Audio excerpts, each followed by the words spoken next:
This is Lord Rick. We finally made it at the summit.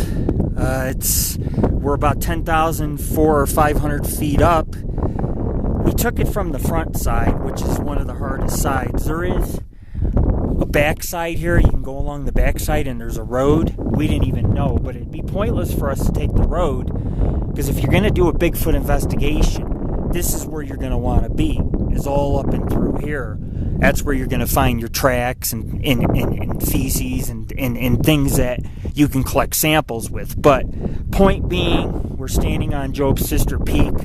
You're looking at, in the video, you're looking at Job's Peak. This is Job's Sister Peak, but in my opinion, this should be Job's Peak. And if you look, there's poles marking the peak. There's no sign box. They used to have one. I guess somebody stole it. Go figure.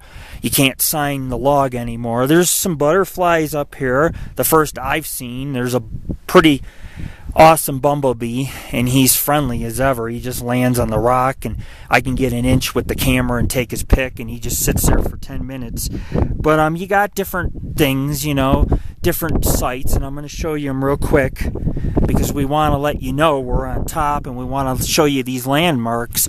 And we live all within miles of places like this. There's so much recreation, but not recreation, but so many places you could hike, and there's just a million peaks to climb and a million places to go. But let me show you here. That, my friends, is Lake Tahoe, and just over this peak is the Desolation Wilderness, known for its Bigfoot sightings. I want to show you something.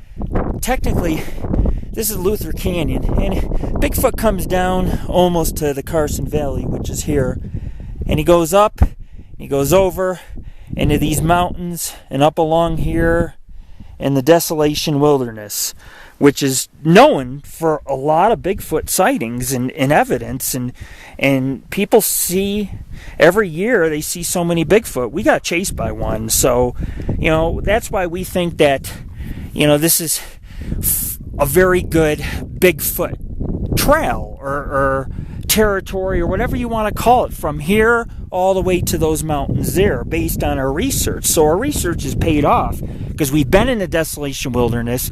We've also been extensively down in this area. This is Wade's Point, about 9,400 feet, 9,500 feet. We climbed there last month. That was a pretty treacherous climb, but we got home by nightfall. We had to camp out here. I believe that's Friel Peak right there. Supposedly a little taller than this. Not much taller. This may be Friel Peak. We're not sure on the names of all the peaks. You got dozens and dozens. This is the Carson Range, what you're looking at. They call it the Carson Range. Divides Lake Tahoe. It's your gateway. If you look very carefully, this road goes up into Tahoe. It's Kingsbury Grade up in here. Well, that's the Kingsbury Grade, but there are roads that go up in the Tahoe. And the Kingsbury Grade, if you look, that's it right there, and it goes right up in the Tahoe. I'm about a half hour from Lake Tahoe myself, so it's very close. But you got Lake Tahoe here. You got multiple peaks. You got one here, probably a sister peak there. This is the top of the peak. You can't really see it, but this is the saddle right here between Job's Peak and the sister peak. This here, I believe, I could be wrong, it could be Lake Topaz. It just looks so small to be Topaz. But you have multiple lakes. You have Mud Lake right here, and then you have what people call crop circles, but they're not. They're actually sprinklers. They go around and around. That's why it's so green. You have Gardnerville, and you see the separation, and then the historic town of Minden. And then you have irrigation systems, Indian Hills. Just below that, you have Genoa. Up above here, there's Genoa Peak, which we stood on about 2 months ago. You have Washoe Lake. And right there, it's kind of hard to see, is Carson City, the state capital. So, you know, lots of sights. If you look carefully, these are the Pine Nut Mountains. The Washoe Indians traversed all along this range. It's high desert mixed in with some woods. There's actually a good black bear population, but they used to collect the pine nuts and harvest them for the winter time. And of course, if you go off this way, if you look this way, that's all the Sierra Nevadas. It's kind of hard to see. You can't really see it, but Yosemite is way off this way. It's kind of a little hazy up here, or else you get a better view. But yeah, Yosemite is in Ebbets Pass and Mount Raymond and all that off this way. So lots of sights to see. We're on the peak. It's definitely well worth the climb, even though, you know, even though I suffered quite a lot of injuries, a lot of cuts. It's all from the brush, man. You hit walls of brush, walls of rocks, 15 feet high. You get scraped up. You know, there's nothing you can do about it. You just have to be strong, and you know, you just have to be able to just not worry about it, not think about it, you know. But the Carson Pass goes right in between, right off into the Sierras, which leads to another million places.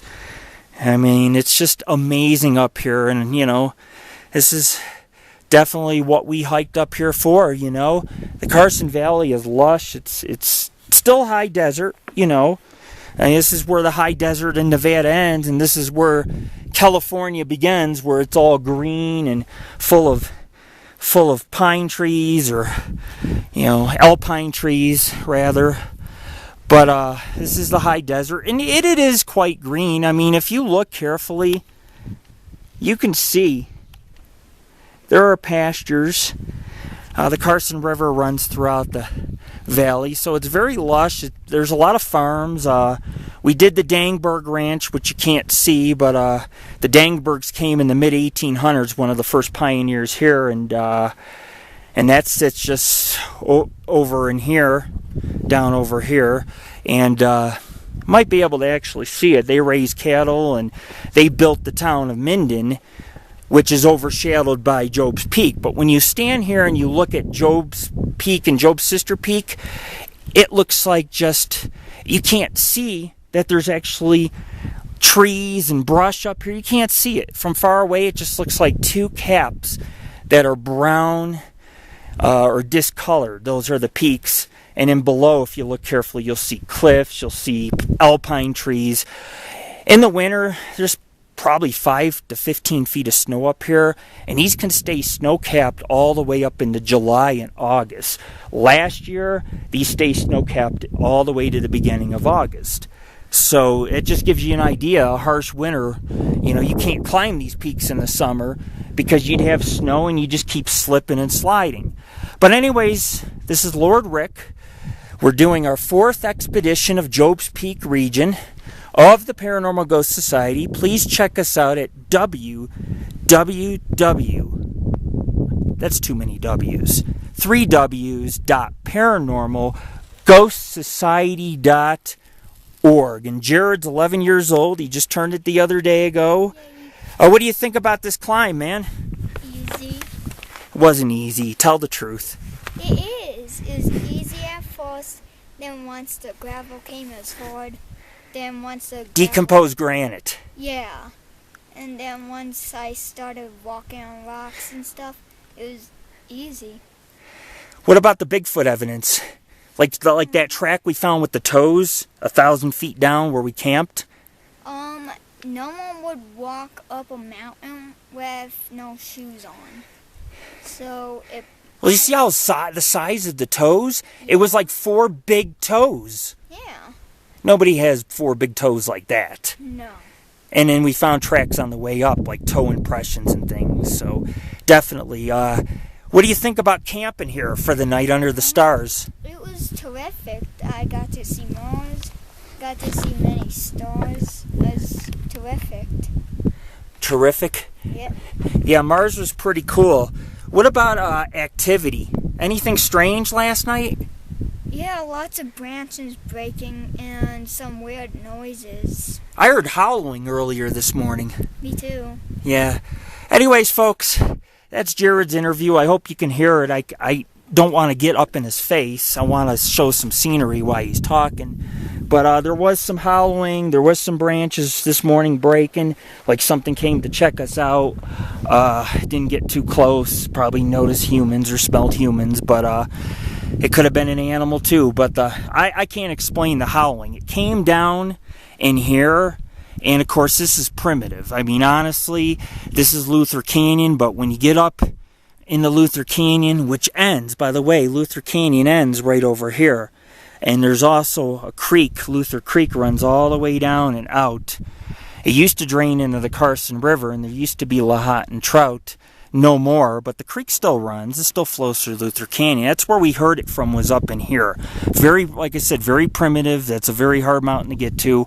I mean, I'm sure some people, adventurous, will hike up here. Or, you know, we actually met some people that live like right by us, and their school teacher, and they run their own adventure group, but they climb. That's what they do. They run, they bike, and they climb mountains around here. But you know, they told me they don't climb this because of the brush and the granite, but there is a small trail that leads to a parking area way on the back side, which is kind of hard. I mean, it's not hard to get to, but if I would have knew that, I would have took it, but then that would have been the chicken way, you know? That'd have been a 2-hour hike to get here, a 2-hour hike back, and we probably wouldn't have gotten the Bigfoot evidence we did or got to camp here for the night. So, you know, when you really look at it in reality, you have to work at it to do something. We came all the way from Carson Valley all the way up to the peak.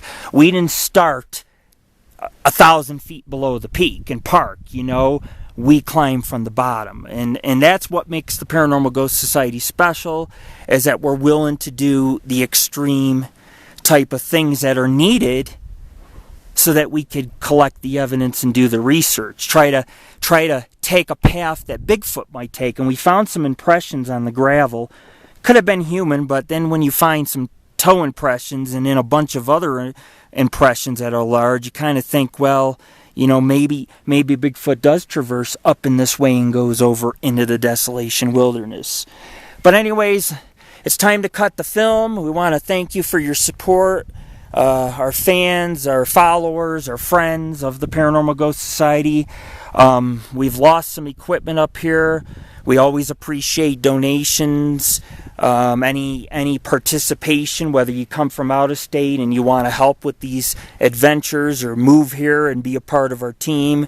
If an 11-year-old Jared can do it, you definitely can do it, because even the adults said that is just, he's laughing. Even the adults said that was so amazing. They asked him, did I force him up here or did he want to go? And he was like, yeah, I want to go, right? Yeah. Yep, he's a true adventurer. He is technically one of the youngest cryptozoologists in the country, and investigators for any paranormal group, really. And he does a great job, better than most adults. Anyways, this is Lord Rick of the Paranormal Ghost Society. This is your founder, a paranormal investigator of all things strange, and of course, author of 2 books. And you can check them out on her site. And your host of Angel of the Night Radio, which we will be airing an episode in October. It's going to be a special roasting of Haunted Highway, a show I was on for the Sci-Fi. It's going to be pretty good, so make sure you tune on in. Anyways, we want to say peace. Pretty soon I'm going to smoke a cigar, have a beer, and then we're going to try to get off this beast. Again, thank you for your support. We're out of here.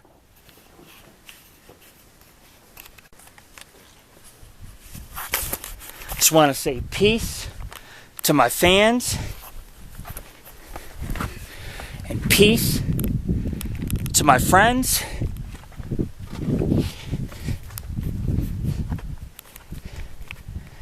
And peace to all you who support the Paranormal and Ghost Society. This is Lord Rick. Job's Peak, Job's Sister Peak, amazing views, an amazing climb, and an amazing fourth expedition of the Luther Canyon, Wade's Point, Job's Peak area with views of the Desolation Wilderness and Lake Tahoe off in the distance,